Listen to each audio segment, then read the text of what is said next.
Fidel Castro's been vindicated. History has absolved him. Yes. All the things he talked about, 50 plus years ago in his speech.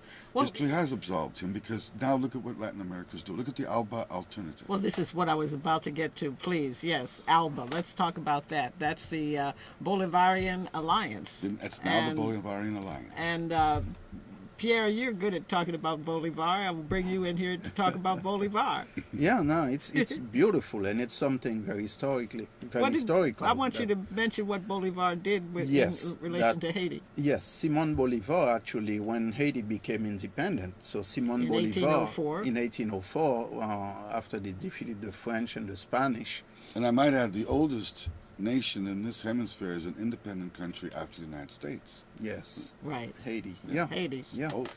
And then Simon Bolivar came to Haiti and to unite with the people, and the people of Haiti, many of them volunteered to go back with him and to fight against Spanish colonialism, which after a lot of struggle they defeated. But the dream of Bolivar was to have this kind of pan-Americanism, an alliance of countries.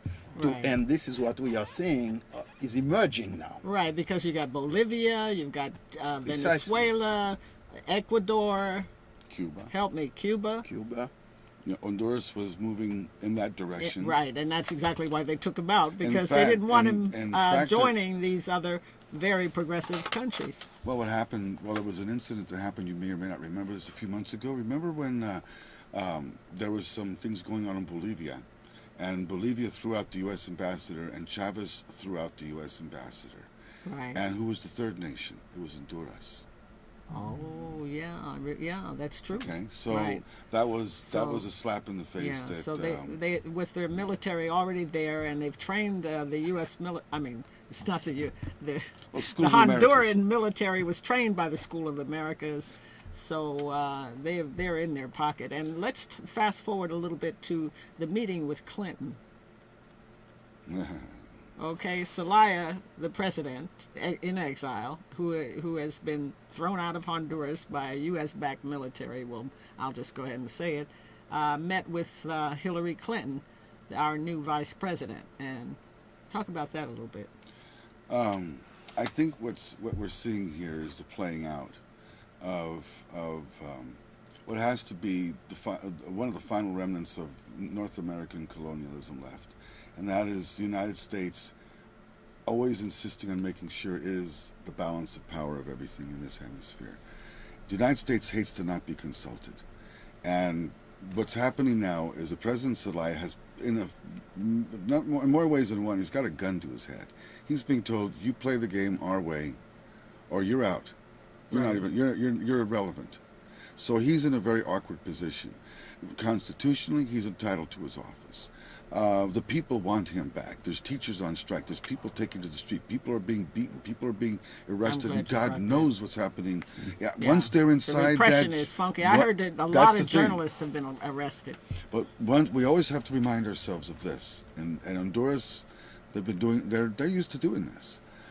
Once you're detained, you don't know what is going to happen to you. You could be dead.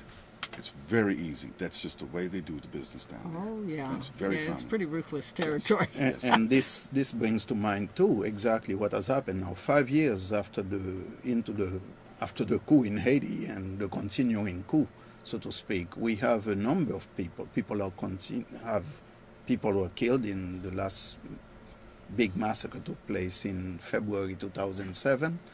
But still, you have reports of, there are shootings, and so a number of people are in jail. There are thousands of prisoners, political prisoners, who are in jail.